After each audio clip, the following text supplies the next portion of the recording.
نبی اکرم صلی اللہ علیہ وسلم کے دیے ہوئے علوم کی بنیاد پر حضرت مولا علی رضی اللہ تعالی عنہ نے ایک موقع پر یہ ارشاد فرمایا۔ حضرت فضالہ روایت کرتے ہیں، ان علی ماردہ، کہ حضرت علی رضی اللہ تعالی عنہ ایک موقع پر بیمار ہوئے، وقال انی لست میتا من مرضی ھذا، اگرچہ وہ بیماری کافی سخت تھی لیکن حضرت مولا علی رضی اللہ تعالیٰ عنہ نے کہا کہ میں اس مرض کی بنیاد پر دنیا سے نہیں جاؤں گا، اس مرض کی وجہ سے میرا وصال نہیں ہوگا۔ اس کی وجہ بیان کی کہ وَإِنَّهُ عَهِدَ إِلَيَّ رسول اللہ صلی اللہ علیہ وسلم، چونکہ نبی اکرم صلی اللہ علیہ وسلم نے یہ مجھ سے عہد کیا ہے۔ کون سا عہد؟ فَإِنِّي لَا أَمُوتُ حَتَّى أُؤْمَرَ، کہ میں اس وقت تک دنیا سے نہیں جاؤں گا جب تک کہ مجھے امیر المومنین نہیں بنایا جائے گا۔ تو چونکہ آپ چوتھے نمبر پہ امیر المومنین بنے، تو اتنے سال رسول پاک صلی اللہ علیہ وسلم کے وصال کے بعد آپ کو اس بات کا یقین تھا کہ رسول پاک صلی اللہ علیہ وسلم نے جو میرے بارے میں خبر دی ہے وہ یقیناً سچی ہے، مجھے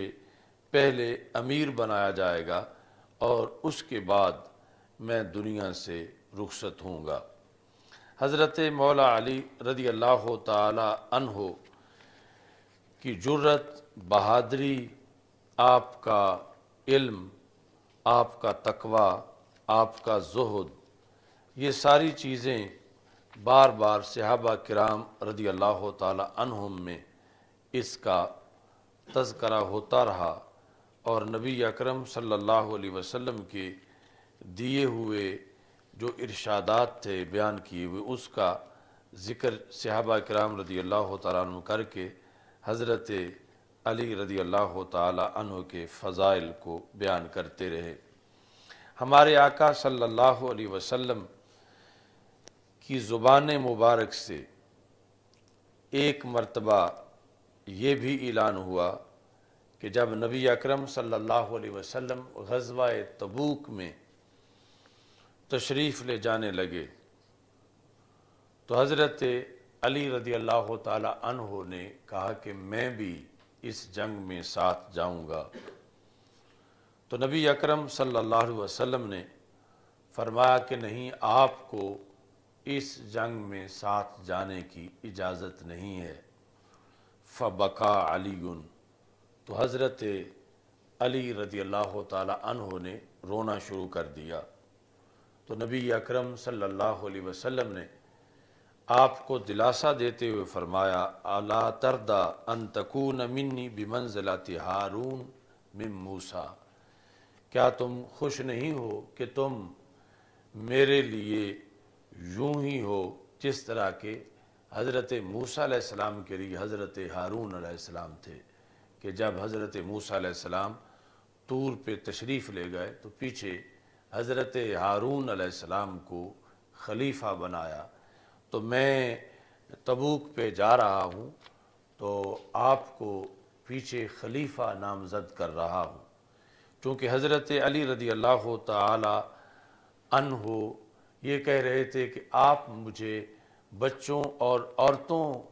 میں پیچھے چھوڑ کے جا رہے ہیں، جس طرح یعنی وہ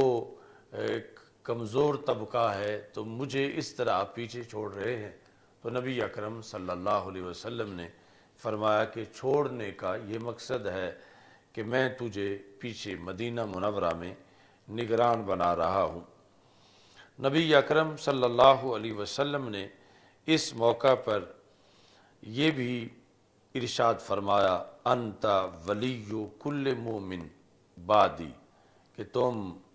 میرے بعد ہر مومن اور مومنہ کے لیے ولی ہو۔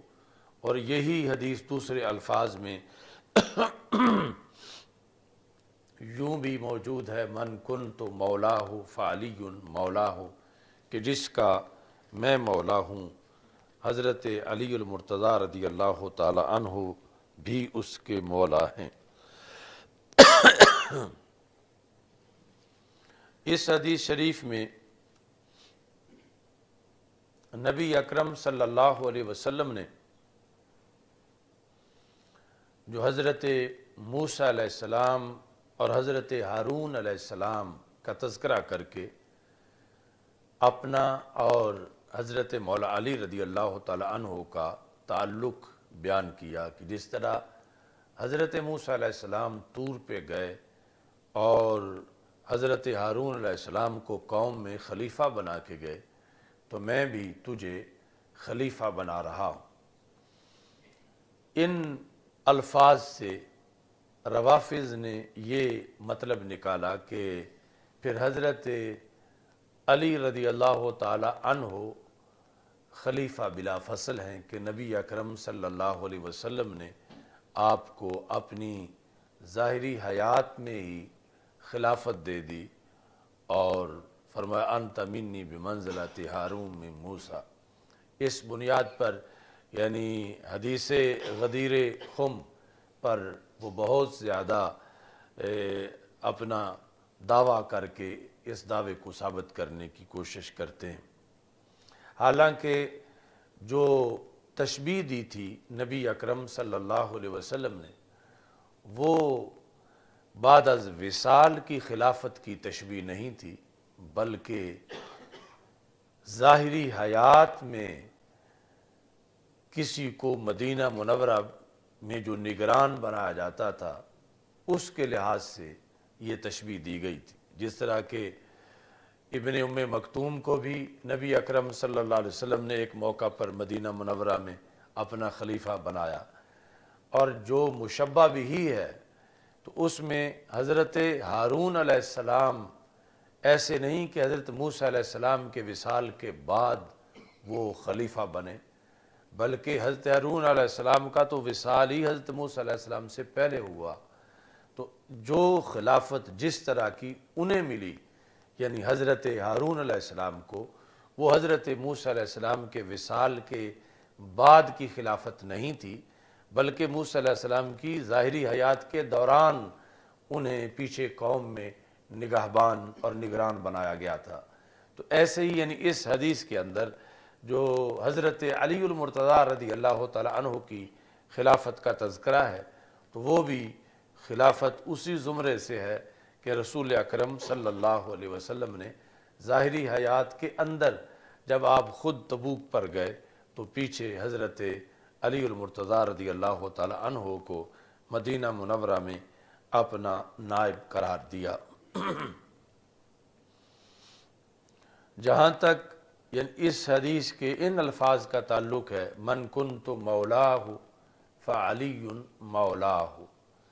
کہ جس کا میں مولا ہوں، علی المرتضیٰ رضی اللہ تعالی عنہ بھی اس کے مولا ہیں۔ یہ حضرت مولا علی رضی اللہ تعالی عنہ کی بہت بڑی شان ہے، مگر یہاں جو لفظ مولا ہے اس کے معنی کے تعین کے لیے بھی قرآن و سنت کو سامنے رکھ کے اس معنی کو متعین کیا جا سکتا ہے۔ یعنی ایک طرف تو کچھ لوگ یعنی ہمارے موجودہ صورتحال کے اندر وہ اس پر مصر ہیں کہ مولا علی رضی اللہ تعالیٰ عنہ کو معاذ اللہ مولا نہ کہا جائے، یعنی دیوبندی وہابی ان کی طرف سے رسالے بھی کئی چھپے ہوئے ہیں، بلکہ فلیکسیں لگی ہوئی میں نے دیکھی کہ صرف اللہ ہی مولا ہے، اور یعنی مولا علی رضی اللہ تعالی عنہ سے لفظ مولا کی نفی کے لیے وہ زور لگاتے ہیں، جبکہ لفظ مولا کا اطلاق اللہ تعالیٰ کے محبوب بندوں پر یہ قرآن مجید میں بھی ہے، اور پھر حضرت مولا علی رضی اللہ تعالیٰ عنہ کے لیے رسول پاک صلی اللہ علیہ وسلم کی حدیث میں واضح طور پر ان تواتر کے ساتھ موجود ہے۔ قرآن مجید برہان رشید میں فَإِنَّ اللَّهَ هُوَ مَوْلَاهُ وَجِبْرِيلُ وَصَالِحُ الْمُؤْمِنِينَ کہ اللہ بھی مولا ہے، جبریل بھی مولا ہے اور نیک مومنین بھی مولا ہیں۔ اور حدیث شریف میں سرکار دو عالم صلی اللہ علیہ وسلم نے فرمایا من کنت مولاہ فعلی مولاہ۔ اس بنیاد پر لفظ مولا کا جو اطلاق ہے اس میں کسی طرح کا کوئی شک و شبہ نہیں ہے، اور حضرت علی رضی اللہ تعالی عنہ کے لیے خصوصی طور پر، یعنی آیت میں تو اگرچہ عموم ہے لیکن حدیث میں خصوصی طور پر نبی اکرم صلی اللہ علیہ وسلم نے آپ کے لیے اس لفظ کو استعمال کیا۔ دوسری طرف اسی لفظ سے روافض جو مطلب لیتے ہیں وہ بھی غلط ہے، کیونکہ وہ لفظ مولا بول کے خلافت بلا فصل مراد لیتے ہیں، یعنی مولا سے مراد وہ